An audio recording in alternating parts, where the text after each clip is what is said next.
Hello everyone, hi this is Shweta और आप हैं मेरे साथ मेरे चैनल मार्केट मंत्रा में। और आज हम बात करने वाले हैं टेक्निकल एनालिसिस के मोस्ट इम्पॉर्टेंट पॉइंट के बारे में। जी हाँ, कैंडल के बारे में। कैंडल मतलब प्राइस की फॉर्म जो होती है वही हम कैंडल बोल सकते हैं। तो आइए आज बात करते हैं इसी टॉपिक पर, और ये बहुत ही इम्पॉर्टेंट टॉपिक है।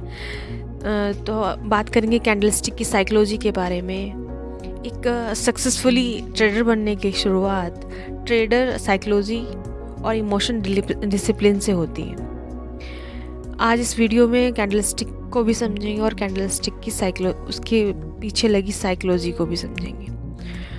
मार्केट में दो तरह के साइकोलॉजी होती हैं, ग्रीड एंड फियर। अगर आप इन साइकोलॉजी को समझ पाते हो तो आप एक स्पेकुलेटर से ट्रेडर बनने की पहला कदम बढ़ाएंगे।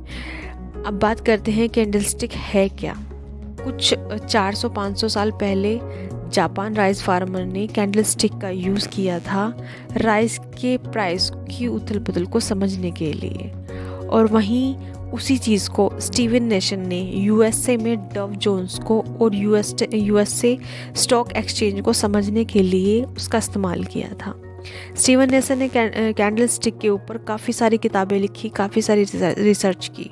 उसके बाद करते हैं कैंडलस्टिक है क्या, कैंडल के पीछे की साइकोलॉजी क्या है। इस बात को समझने के लिए हम एक उदाहरण लेंगे और एक हम फार्मर की तरह ही सोचेंगे कि जैसे समझ लीजिए कि आप एक फार्मर हैं, आप अपनी फसल को तैयार करके मंडी ले जाते हैं और मंडी में ले जाते हुए आपको शाम हो जाती है या कह सकते हैं रात हो जाती है।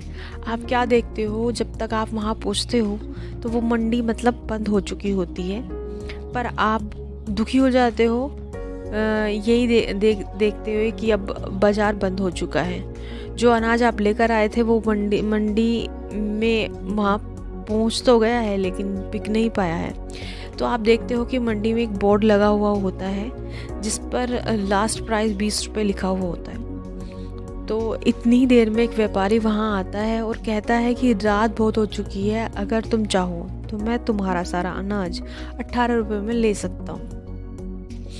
तो आप सोचते हो कि शायद 18 रुपये, उस बोर्ड पे 20 रुपये लिखा हुआ है और आप मुझे 18 रुपये ऑफ़र कर रहे हो।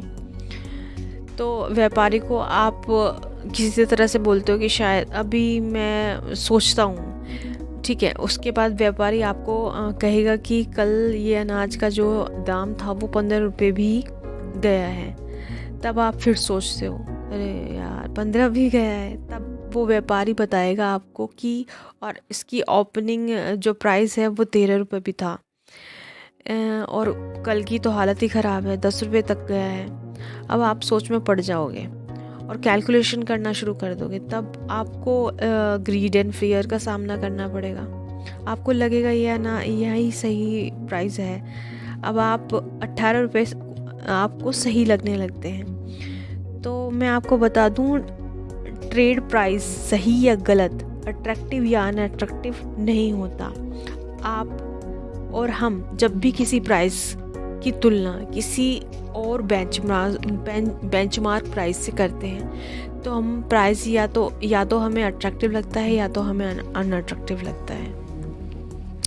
20 की तुलना में 18 अनअट्रैक्टिव लगता है और आपने कहा नहीं दूंगा। 15 की तुलना में आपको 18 अट्रैक्टिव लगा, इसीलिए आपने उसे दे दिया, ठीक है। आप अनाज उतारने लगते हो तभी एक जानने वाला बंदा, यानी वो भी व्यापारी आपके पास आता है और पूछता है कि आपने अपना अनाज किस दाम में दिया है। तो आप बोलते हो कि 18 में, लेकिन अब तो वो आपको बताता है कि जो हाई प्राइस था इसका, जो इसकी 25 तक गया है। तो अब आप फिर से टेंशन में आ जाते हो, आप कंफ्यूज हो जाते हो क्योंकि 25 की तुलना में 18 आपको फिर से अनअट्रैक्टिव प्राइस लगने लगता है। आपको लगता है कि ये मेरे साथ तो ठगी हो गई है। तो आप उस व्यापारी को बोलते हो कि भाई तूने मुझे पहले नहीं बताया, तूने मुझे पूरी इन्फॉर्मेशन नहीं दी। अचानक आपको 18 रुपये सही नहीं लगते हैं, 25 की तुलना में 18 कम लगते हैं। ये आपको लगता है ये बकवास है और आप तो अपना अनाज ऐसे ही फेंक के आए हो। तभी आपका व्यापारी जो आपसे अनाज लिया है जिसने, वो आपके पास आता है और कहता है कि भाई आपने हाई की बात तो देख ली, हाई तो देख लिया आपने कि हाई 25 रुपये गया है, लेकिन आपने इसका लो भी देखा, लो इसका 10 रुपये गया है। अब आपको लगता है यार ये क्या है, ये किस तरह की मार्केट में उथल पुथल है, कितनी अनसर्टनिटी है इस मार्केट में। तो अब उसको आपको लगता है कि मुझे अब बेचकर निकल ही जाना चाहिए। तो फ्रेंड्स, इस एग्जाम्पल में हमने सिर्फ नंबर की बात नहीं की है, हमने इन नंबर के पीछे लगी साइकोलॉजी की बात करी है, रिएक्शन की बात करी है, इमोशन की बात करी है। तो अब मैं आपको बता दूं, जब भी एक गैम्बलर या एक स्पेकुलेटर ट्रेडिंग करता है तो वो इन सब चीज़ों को नहीं देखता, वो अपने मन से ही करता है कि यहाँ से बढ़ेगा, यहाँ से गिरेगा, यहाँ से। वहीं एक ट्रेडर होता है, वो इन सारी चीज़ों को देखता है, कैंडलस्टिक को देखता है, कैंडलस्टिक क्या है, कैंडलस्टिक में कैंडलस्टिक के हाई लोज क्या हैं, वो प्राइस को देखता है, तब वो जाके किसी डिसीजन पर पहुंचता है और ट्रेडिंग करता है। तो आपको बता दूं कैंडलस्टिक क्या होती है। कैंडलस्टिक में हमने किस किस बारे में बात करी, उसके हाई के बारे में, उसके लोज के बारे में, ठीक है। तो मोस्टली एक कैंडल जो है वो 4 इम्पॉर्टेंट चीज़ों से मिलकर बनी हुई होती है, open, close, high and low. इनमें जो अगर अब बात करें कि मार्केट के ऊपर मार्केट के दायरे की बात करी जाए तो ये चारों चीज़ें मार्केट के दायरे में ही आती हैं, open, close, high and low.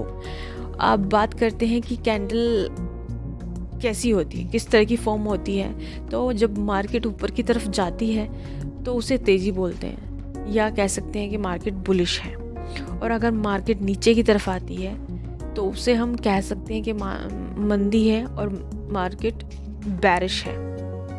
तेजी की कैंडल ग्रीन होती है, वहीं मंदी की कैंडल रेड होती है। बुलिश कैंडल का जो ओपन है वो नीचे की तरफ होता है, क्लोज ऊपर की तरफ होता है। वहीं बैरिश कैंडल का जो क्लोज है वो नीचे की तरफ होता है और ओपन ऊपर की तरफ होता है। थैंक यू सो मच आपका ये वीडियो देखने के लिए। अगर आपको ये इन्फॉर्मेशन अच्छी लगी हो तो मेरी वीडियो को लाइक करें और मेरे चैनल को सब्सक्राइब करें। Thank you so much.